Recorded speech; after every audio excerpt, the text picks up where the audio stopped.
G'day and welcome to Tuesday Night Live, the show where we ask all the big questions but don't take ourselves too seriously. My name's Andrew Sennett. Let me introduce Sideshow Bob with slightly less dramatic hair, my co-host and conversation partner Ryan. Hey Ryan, how's it going? Good, thank you. I just cut my hair to make sure that you couldn't make that connection. Slightly less dramatic hair. As long as I don't have a bone in it. That's Sideshow Mel, isn't it? Yeah. I'm not sure what happened with the whole thing there. Sideshow Bob, he kind of went off the rails a bit. He framed Krusty, didn't he? Yeah, and he almost killed Aunt Patty. Aunt Patty? Or Aunt Selma? Yeah, one of them. I don't know. It's been a long time. Hmm. Where have you been? What have you been doing this weekend? This week I went on a road trip. I tripped down to Griffith for a wedding. Oh, yeah? You were there as well, I believe. I was there. It was quite nice. Very lovely. We were both at the wedding. We didn't marry anyone or each other. Yes, no, that's been a while since I've done that. Right. Yeah, a bit of a while for me too. Yeah. Did you enjoy it? Do you like the country drive down to Griffith? I've never been to Griffith before, so it was a fun drive. Nice long straight road. Yeah. I got to drive past the Yellowtail Winery. Right. Apparently Griffith produces the most wine in New South Wales. Is that right? The bulk of New South Wales wine? I didn't know that. Is produced at Griffith. I there think were I a had lot something like of that. vineyards down there that I remember. Yeah, a lot of fruit trees and vineyards. Nice and flat.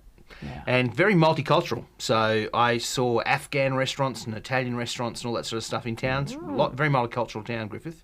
Wow. For somewhere at the back of nowhere. Yeah, I wonder what the population is. It can't be massive. I don't know. Anyway. You put in the chat. Yeah, if someone in the chat knows, you can let us. Yeah. Tell us. Otherwise, yeah. I've been asked if my T-shirt's been seen before. I'm not sure. It might have been seen before. I can't remember. I couldn't see it on my list of shirts that have been used, but... You know what? It might have been on our very first promo. Oh, yeah. Might have been the promos. So not an episode. Not in a show. But yeah. Yeah, so maybe I'm getting to recycle it, Michael. Well, finally, we reached the end of semester, and yep. we've hit the limit. Yeah. Yeah, well, if you're watching on YouTube, please like, subscribe, whack the notification bell, share, make a comment. All of that helps with the YouTube algorithm. If you're tuning in through the Facebook community, welcome back. This show is, as we say every week, about a conversation. We value your participation in the show and your comments. We're going to share real-life encounters of people with Jesus and ask big questions about life, God, the universe, and everything. And if you want to be a part of that, please add something in the chat, add a comment or a question. If you want us to take notice, if you add the hashtag mailbag, we will pick it up and make a comment about it at some point during the show. But enough of all that, let's get into things.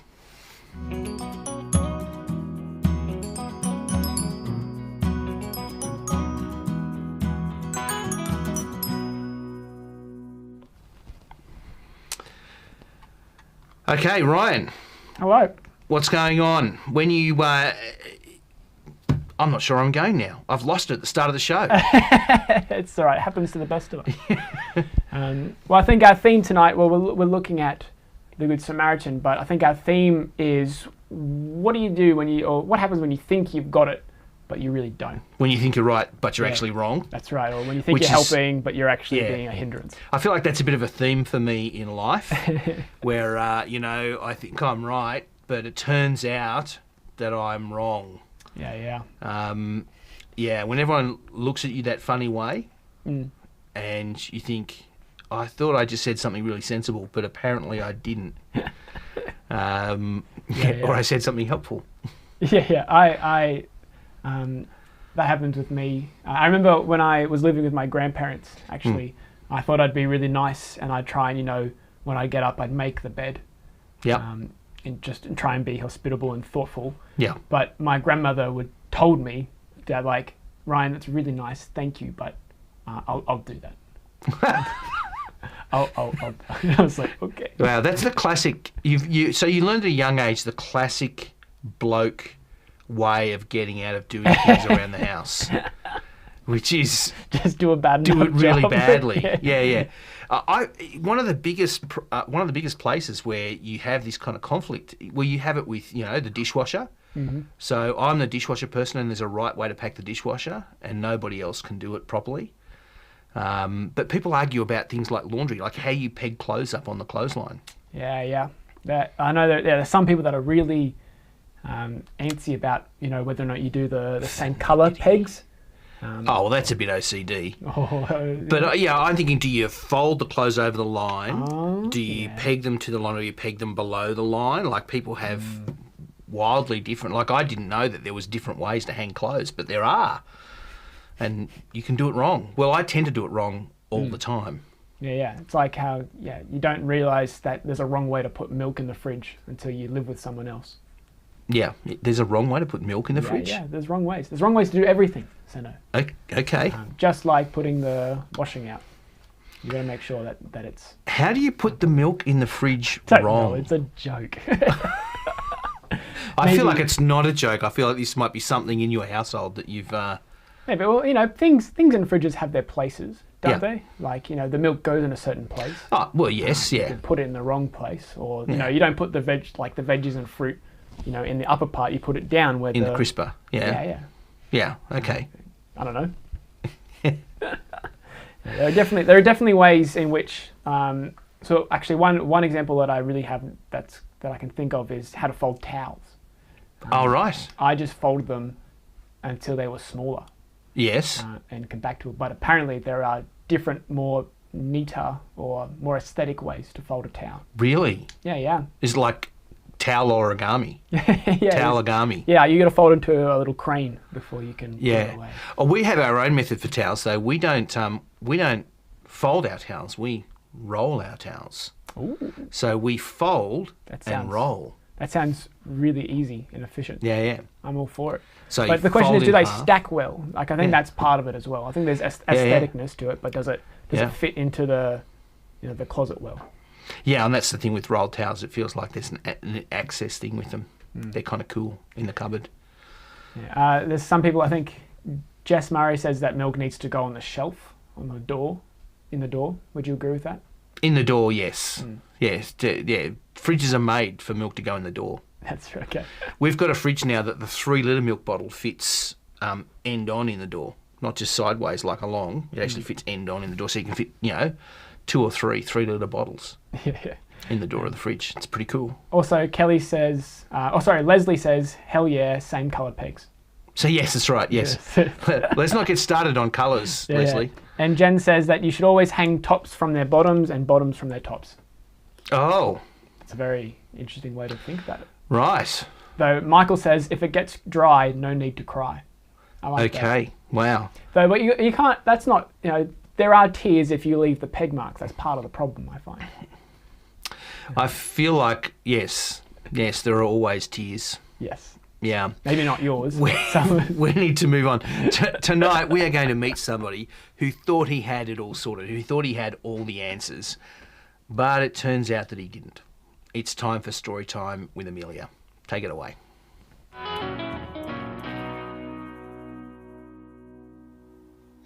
Hey, I'm Amelia, and I'm going to share with you the record of someone asking Jesus a tricky question that led to one of his most well-known stories. On one occasion, an expert in the law stood up to test Jesus. "Teacher," he asked, "what must I do to inherit eternal life?" "What is written in the law?" he replied. "How do you read it?" He answered, "Love the Lord your God with all your heart and with all your soul and with all your strength and with all your mind. And love your neighbor as yourself." "You have answered correctly," Jesus replied. "Do this and you will live." But he wanted to justify himself, so he asked Jesus, "And who is my neighbor?" In reply, Jesus said, "A man was going down from Jerusalem to Jericho when he was attacked by robbers. They stripped him of his clothes, beat him, and went away, leaving him half dead. A priest happened to be going down the same road, and when he saw the man, he passed by on the other side. So too a Levite, when he came to the place and saw him, passed by on the other side. But a Samaritan, as he travelled, came where the man was, and when he saw him, he took pity on him. He went to him and bandaged his wounds, pouring on oil and wine. Then he put the man on his own donkey, brought him to an inn, and took care of him. The next day he took out 2 denarii and gave them to the innkeeper. "Look after him," he said, "and when I return, I will reimburse you for any extra expense you may have." Which of these 3 do you think was a neighbor to the man who fell into the hands of robbers? The expert in the law replied, "The one who had mercy on him." Jesus told him, "Go and do likewise." Thanks, Amelia. Dope reading. We come tonight to perhaps the most famous story Jesus ever told, the Good Samaritan. This story is so famous and so influential that it's penetrated all the way to the centre of our culture and thinking. You may not spend your days thinking about the Bible or the Christian faith. You may not like the church, and you may hate religious hypocrites.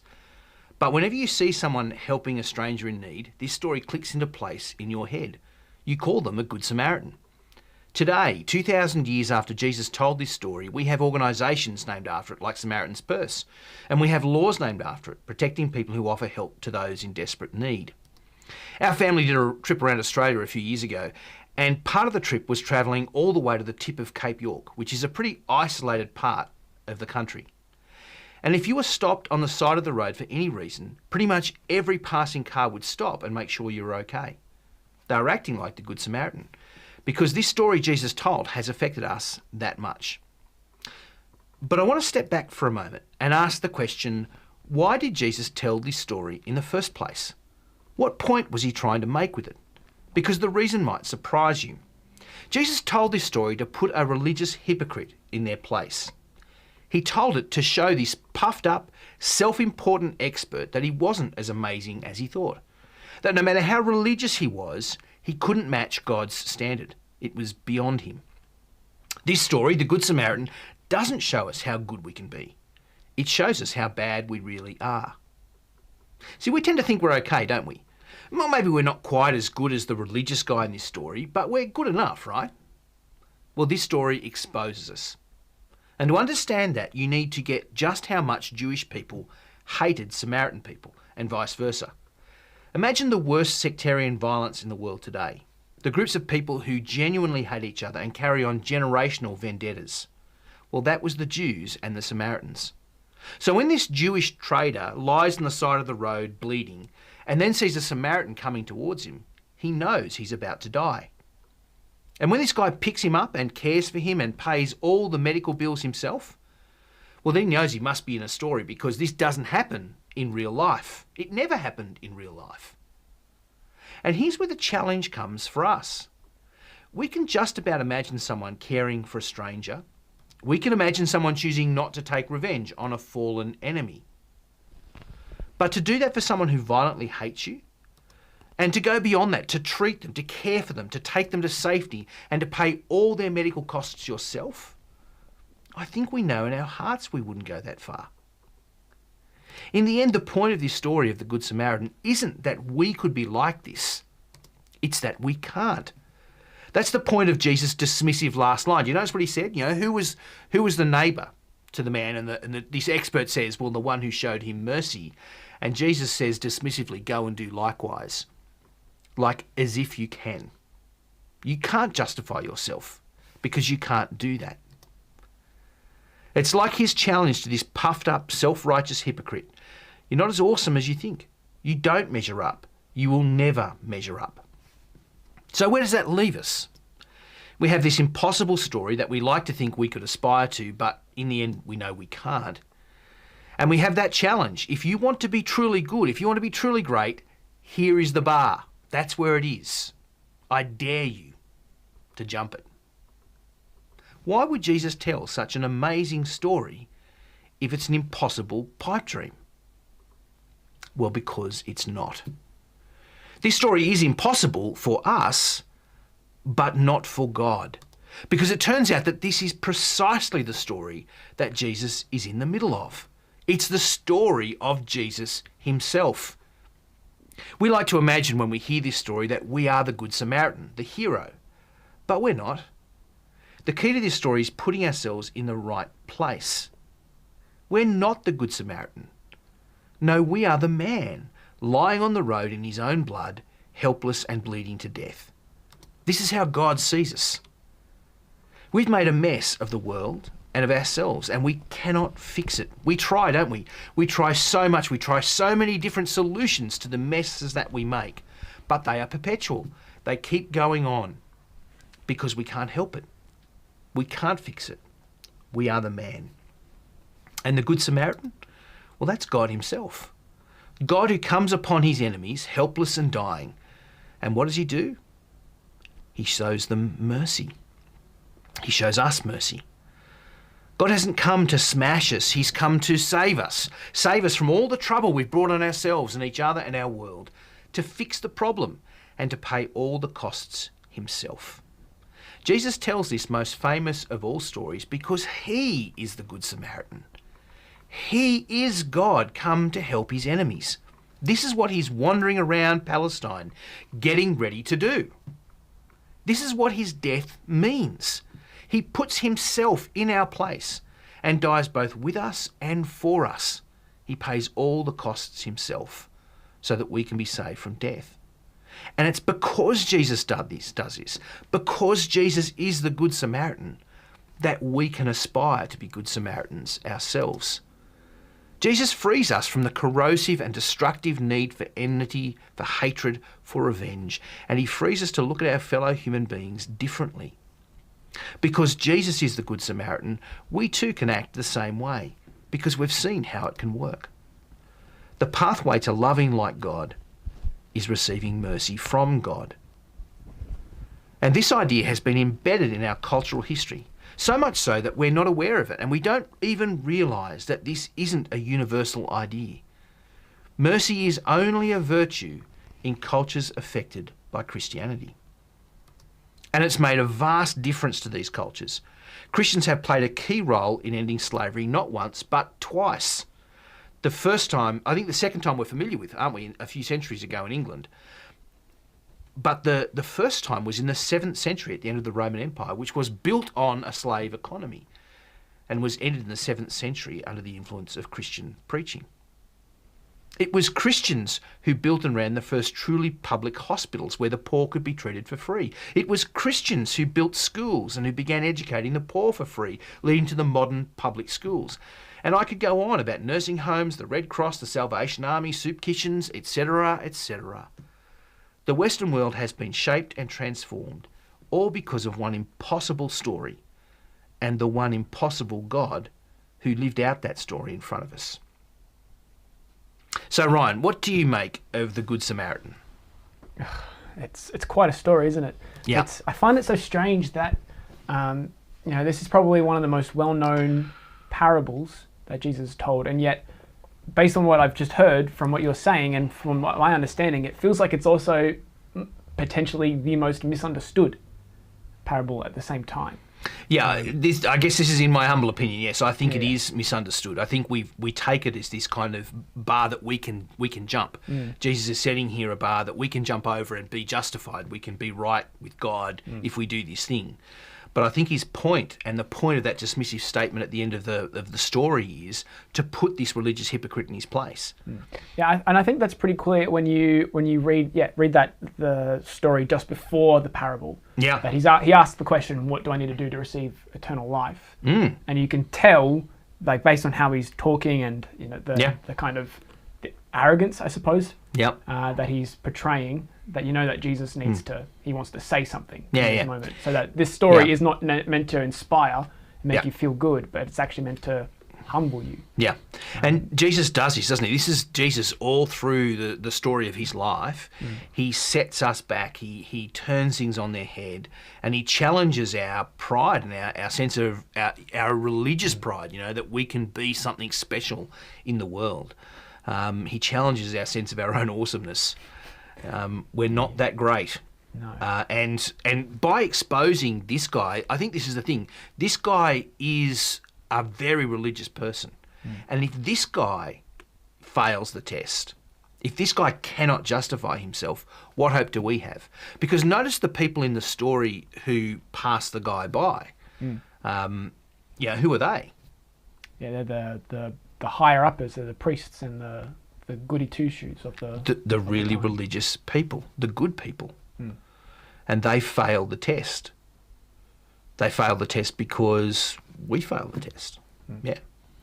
Yeah, and that's the thing, isn't it? So you mentioned how who we are in the story is the guy on the road, and I think I agree with that. And I want to talk about that a little bit in a second, but I think my immediate reaction is that I connect more to those guys. Yep. Why is that?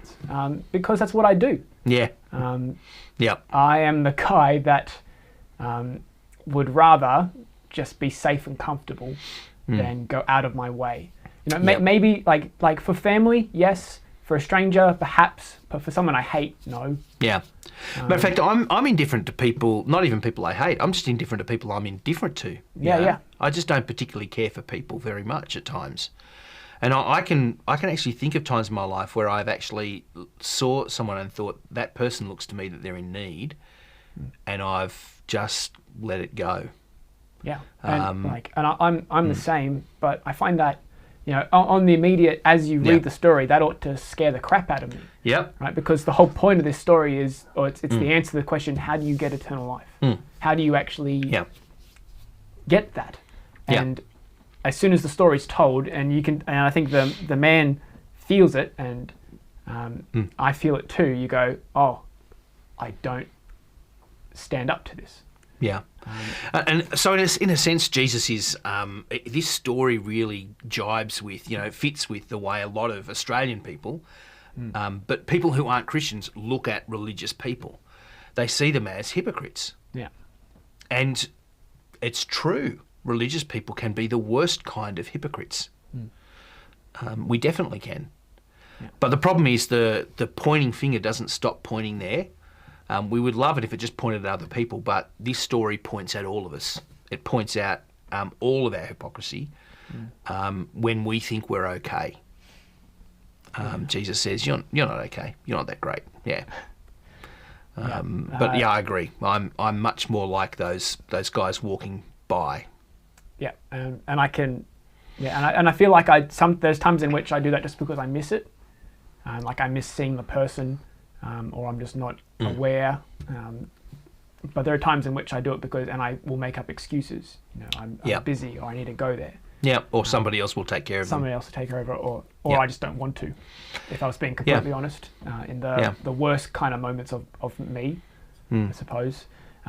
But it's interesting that in this story, Jesus doesn't give a reason that the Levite or the priest don't do things. The problem is that they don't.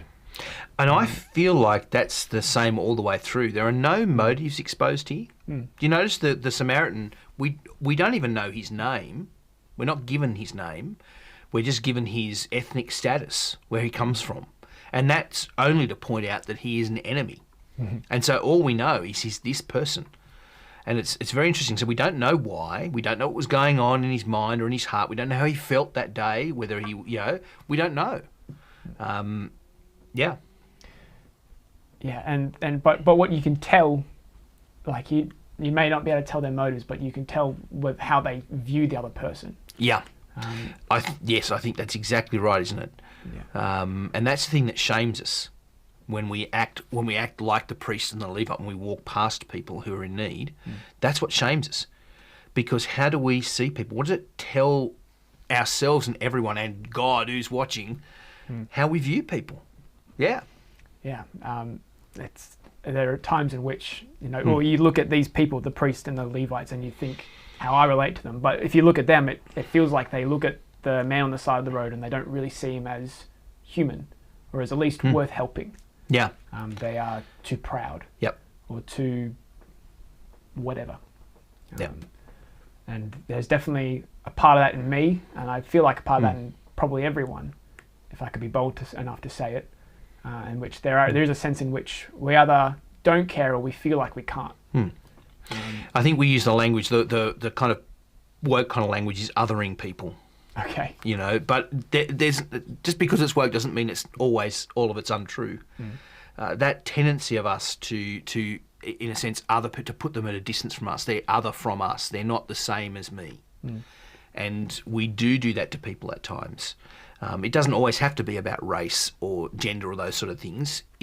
It's just a human quality that we don't care for others. Yeah. And so part of me wonders why we are so incapable of doing this. Why is this every now, like, why do I feel this way? Because sometimes I do want to help people, but there will be some reason that I can't. And I feel like there are people that like that too. I don't want to say that everyone is so maliciously horrible that they never want to help anyone ever. We see that that's not true. Yeah. And so, but what seems to be going on here is that this is how we're meant to act always. Yeah, this is, I think anyone. that's right. I think what Jesus is setting up here is what true humanity means. What it really means, this is the classic. It's encapsulated in all those, John Lennon's classic song "Imagine," which most Christians don't really like very much because it's imagining a world without God. But the whole point of that song is that we recognise each other's humanity, and we live in a true brotherhood of man. Is what the line from the song. We recognise and care about each other because we are human together, and that means something. And the irony is that John Lennon's vision that he thinks comes when you ditch God is actually impossible without God. Without God, what we always do is other people. And that's what you see in the modern movement. The modern way we're looking at each other in intersectionalism is moving more, we're separating each other out into categories where we can other people. And so it's this opposite. You turn away from God and you begin to stop recognising people's shared humanity. Yeah, and we've seen that before, and we've seen it in that's happening now, but we've seen it in John Lennon's vision, but also in things like communism. Yes, that's right. Yeah. I think that's what his vision was about.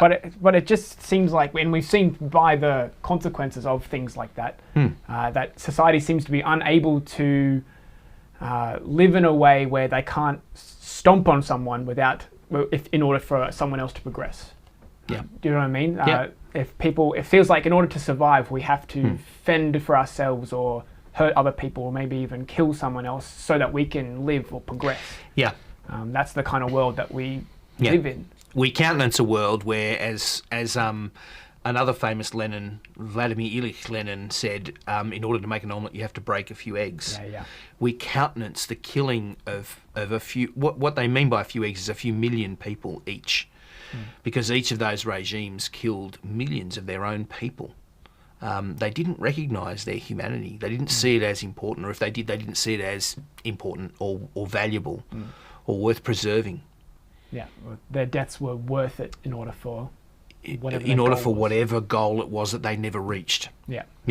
Because I think this is the thing: when you treat people like that, you cannot reach the goal of the ideal world by definition, because you're treating people like that, and because people are what make up the ideal world.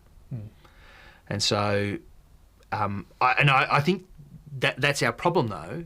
This becomes an impossible standard for us because you can't reach it. You can't attain it. And every time we've kind of lifted our eyes up and gone, let's go for perfection, we've got really bad. Yeah. You look at every utopian system, every kind of, Nazism, communism, you name the ism, and it has ended up really bad. It's trying to do good. This is the thing. I don't think Mao Zedong set himself to be an evil dictator. He really saw himself as a hero, progressing the status of the human race as a whole. And yet, what did he do? What was the outcome of what he did? And you can name that for all those other groups, all those other isms. They all saw themselves as the hero of their own stories. They all saw themselves as doing a great good for humanity. But in the end, it turned out to be a great evil. And I feel like that's what happens to us. Every time we become idealistic, every time we think we can attain this standard of perfection, we just end up killing a whole lot of people. And othering a whole lot of others. Yeah. Yeah. Which leaves me to ask, well, what do we do then? Yeah, well, I think that's the thing, isn't it? That's why I think Jesus' statement in this story is dismissive. Go and do likewise. Because he's saying, this is impossible for people. And we're going to, we may get to that at some point later in the year as Jesus keeps on walking, because people talk to him about this impossibility. If that's true, this is impossible. And Jesus says, well, yeah, it is impossible for you. It is only possible with God.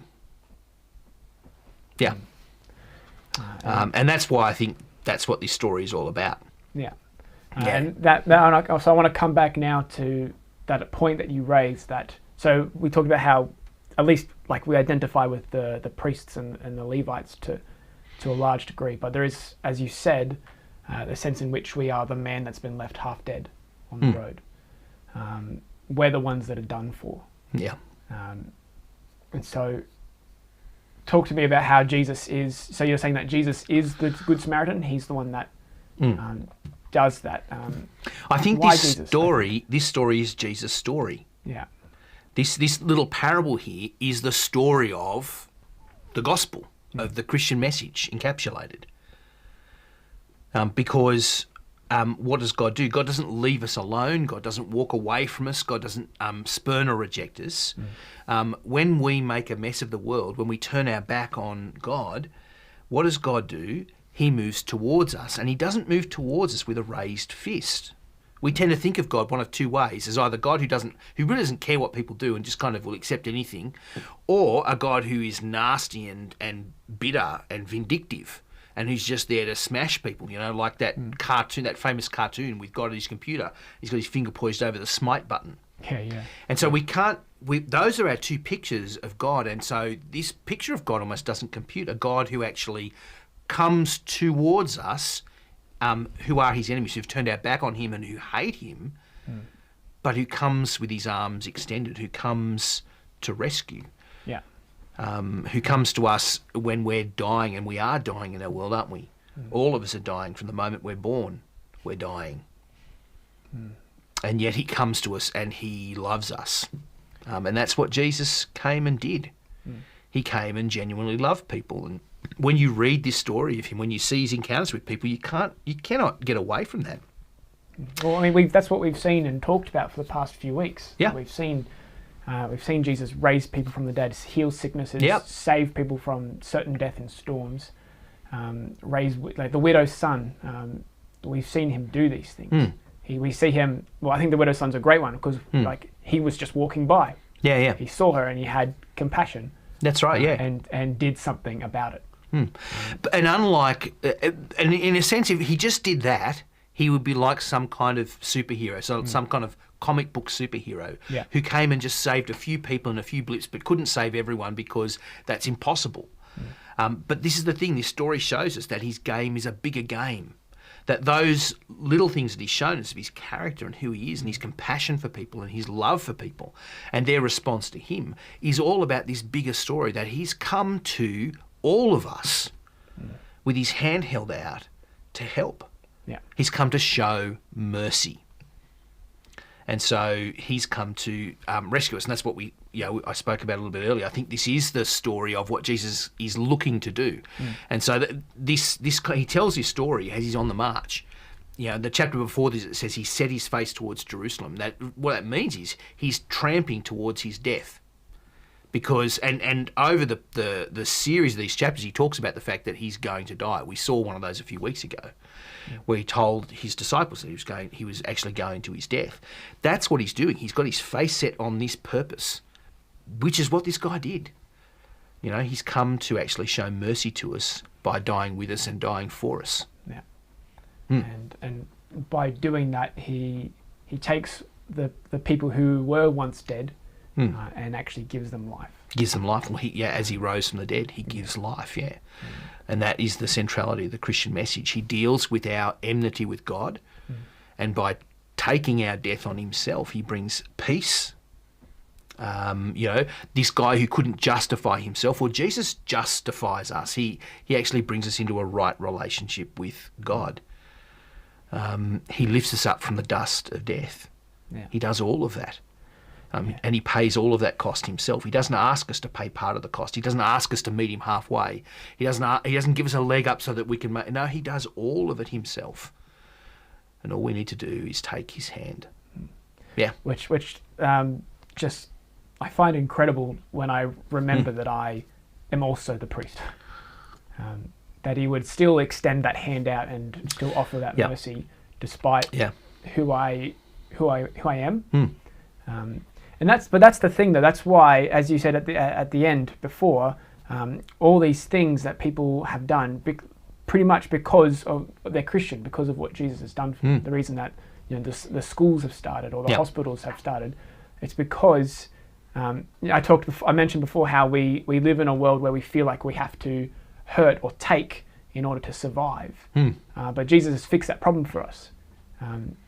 We don't need to cling to our lives that tightly, because we know that God loves us and will raise us up, and so that means we don't cling to our own lives and we can give ourselves for the sake of others. And I think that's the ultimate thing, isn't it? But I think what that means with the little things, so things like our time or our money or our offence, even our hurt. When we do get hurt, when we are offended, when we lose things, it's not that big of a deal anymore. We're not too it still may hurt, and it still may be painful, and we'll feel the consequences and the effects of those. But we're not as bothered as we may have been. When they meant so much more. And so that opens up the fact that we can now, give up our lives, give up our time, give up our money for things that we before Jesus never would have. Yeah, and I feel like that's the best of the Christian faith, when we act like that, when we do that, and you see that through history, that is the best of the Christian faith. Unfortunately, you could wish that God had cured hypocrisy altogether, but he hasn't. Yeah. And so we are still hypocrites at times, and we can still fall into the role of the one who walks past our fellow human beings. And who fails to love them and fails to show them kindness and mercy, even our worst enemies. So, yes, Christians can be guilty of that as well, to our shame. Yeah. But it's worth remembering, and for anyone that's been thinking about Christianity, perhaps for the first time, that even though when we become Christian, when I become Christian, when you become Christian, when we still do these things, Jesus' hand of mercy is still offered. Yep. Despite that, and so this is the heart of the Christian message, isn't it? And I think it's why this story is one of the reasons why it's still so profoundly attractive. And this story is one of the ways that we can connect with the heart of the Christian message, because we can see it in action. Is it time for a toilet break, Ryan? I think it's time to have a break from our voices. Yep. We'll have mailbag in just 1 second, but until then, enjoy our break.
don't we? Yeah.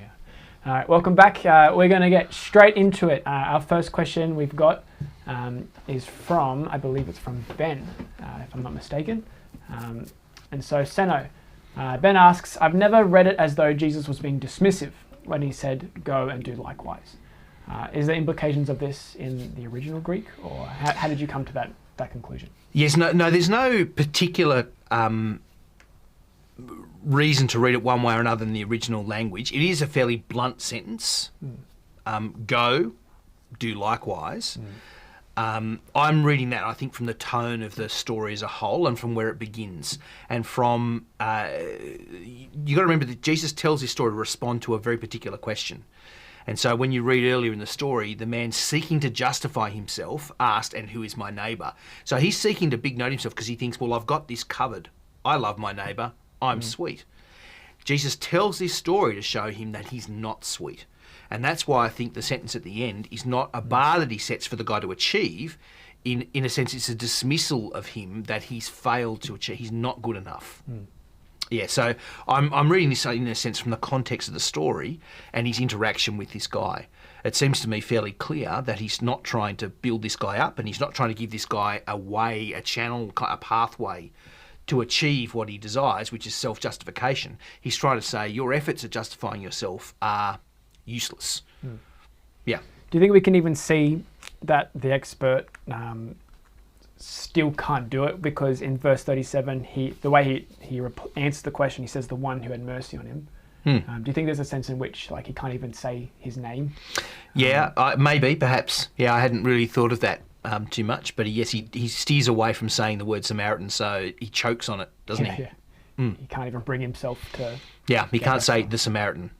Yes, and so yes, maybe that is an indication of his state of mind there. He certainly, I think he goes away, and I think we miss this because the story just ends so abruptly. In other stories, you see someone's response. You see them; they walk away sad, and people respond to that. Whereas this one, it's very direct and very blunt, and just ends like that.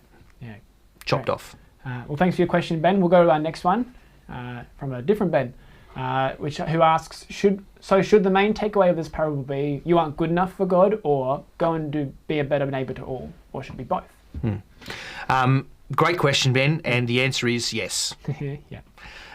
I think these two things are entailed in this story. The first one, I think, is the key entailment of the story, the key thing that it's meant to point out our hypocrisy.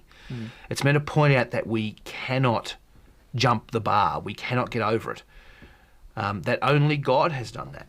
And so I think that is the first point of the parable. But of course it becomes an aspiration. Of course, for people who God has shown mercy to, who've actually seen what God is really like, who've actually met Jesus and received mercy from him, of course then it becomes something to aspire to. And that's what you see in the history of the Christian church, and it's what you see in the influence of Christianity on culture. When you see the real influences of Christianity on culture, that's what you see is Good Samaritan laws, Good Samaritan behaviour. Is one of the key things that Christians have done through the centuries. Yeah, and there's a big sense in which we got to remember the context that this is the answer to the question, how do I get eternal life? And if we just go, okay, I need to go and be better, we're going to fail. That's the other half of the Christian message, is that we actually need to realize who we are, that we are the man on the side of the road and the priest, the one who the reason. Well, in a sense, the reason we're on the side of the road is because we act like the priest. Yeah, we're just kind of everyone but the good guy to begin with. But the great mercy of God is that if we do receive His mercy, and we can't because we can't earn it ourselves, we then can become people who reflect His mercy. And I think there's a sense in which we must become people like that, because that's the new humanity is. Yeah, that's the trajectory, isn't it? That's what God wants. This, in a sense, is true humanity. Yeah. It's the whole point of the God who, in the Christian faith, reveals Himself in Jesus, is to show us what it means to be truly human. And this is it. So yes, it is. Then becomes an aspiration for us that we don't perfectly fulfil, but we work towards. But because we know that's a destiny for us. In the Christian story, this is where God is taking the world. This is what we will all be like. And so we should see like a foreshadowing or snippets of that. Yeah, that's right. Yes, I think foreshadowing is a good word, isn't it? Where act in a way that anticipates what it will be. Yeah. We live life now as if that's already the case to the best of our abilities.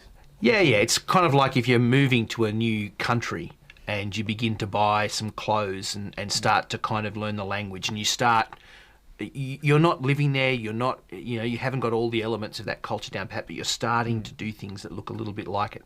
Yeah. Terrific. All right. Thanks, Ben. We'll go to another question. This is from Thomas. And he says, so God calls us to be like Jesus, but Jesus makes it clear that humans cannot be as good as him. So what's the takeaway? Be as good as possible, or we can't be as good as possible. So what's the point? Yeah, I feel like this, Thomas, if I'm hearing you rightly, is probably a restatement of the previous question. And so I think the point is the things that we just talked about. That the fact that we cannot perfectly live this out doesn't mean that we cannot aspire to be like this. But we need to recognise the first one. That's right. First point first. Yeah, that's right, because we need to be people who receive mercy first before we're people who give mercy. Yeah, terrific. All right, we'll keep going. Ben asks, how far should we be willing to go to care for others? Should we always be willing to drop everything and care for some stranger who appears in need? I kind of want to say yes to that one. Yeah. I think we often backpedal on this and we say, I think there's plenty of people who'll tell you to look out for yourself and all that sort of thing. And, that's the classic with the first aid things. It's always danger. Check for danger yourself. And I get that. And so I feel like there are plenty of people who'll give you those warnings. But the thing that Christians have stood out for is that they have cared for the least and the broken and the worst. They've cared for their enemies, even when they're under threat. That's been what has stood out for us. And so I kind of don't want to spend time now qualifying that. I get that we probably need to actually work out how it works out for us, but I don't really want to spend time here and now in this moment giving qualifications to it. Is that fair? I think so. I feel like we could talk forever about the implications of that and what it could look like. Yeah. But yes, I think generally, we should be willing to give our day's wages at the drop of a hat for an enemy. It seems to be that's what Jesus seems to be pushing towards. Yep. That's what Jesus did. Yeah. And certainly you see that in the sermons Jesus preached, where give to the one who asks. Yeah. And so maybe there's a sense in which we should be willing to help, let's say like a homeless person. But it could also mean that we also should always know where the closest homeless shelter is and where to direct them if they need it. Yep. It can be both of those or any of those kinds of things, anywhere in between. Yeah. But we'll keep going. But feel free to ask more questions. Sure. On that. The next question is from Laura. So, is it bad to care for the people around you all the time? I'm not sure what you're asking me for, Laura, there. So you might need to kind of clarify what you're asking there a little bit. I'm going to take a guess. Yep. And I'm going to assume, is it bad to do it at the expense of your own health? Of your own health, yeah. Once again, this is kind of one of those hedging things. I think the Christians who've really stood out through history did do it at their personal expense. But that doesn't mean we shouldn't actually pay attention to our own bodies. That's the right thing where, in the Bible where when it talks about husbands and wives, it says to the husband, love your wife. And he says, who doesn't love their own body? They feed themselves, they clothe themselves, that sort of thing. That's the way we should love other people. And so I think if we thought of other people the same way we thought of ourselves, that might cause us to look out for them and care for them. It doesn't need to be at the expense of our own health in that sense. Yeah. And I think if we go to the next question from Thomas, I think it kind of answers this one too. How much element of self-preservation enters into this, do you think? I think this is one of those things where Jesus doesn't need to bring up self-preservation because we don't need to think about that because we are self-preservers. So the guy didn't, it didn't kill him to help the Samaritan. and It cost him. But it cost him, but it didn't kill him. And so I take it from that the kind of help and care we give to people, generally speaking, will may cost us, but it won't kill us. However, there are moments in life, aren't there, where it may cost us our life to care for someone. We may put ourselves in front of somebody else. We may protect someone, perhaps even a stranger. Take a bullet or a... and we see those stories, and when those stories come up on the news, someone who actually put somebody else, put their own life behind somebody else's, if you like. They put themselves in front of the bullet, and we think, why did they do that? Well, this is the reason why. And so sometimes it can actually cost you and cost you everything. But generally speaking, it will just be a disposition towards other people that you're willing to put yourself out for them. I tend to think we go for the extreme example because we think, oh, seriously, you're asking that? And part of me just wants to double down and say, well, yeah. Yeah. Sorry, that's a bit of a waffly answer. That's all right. We might only have one more question.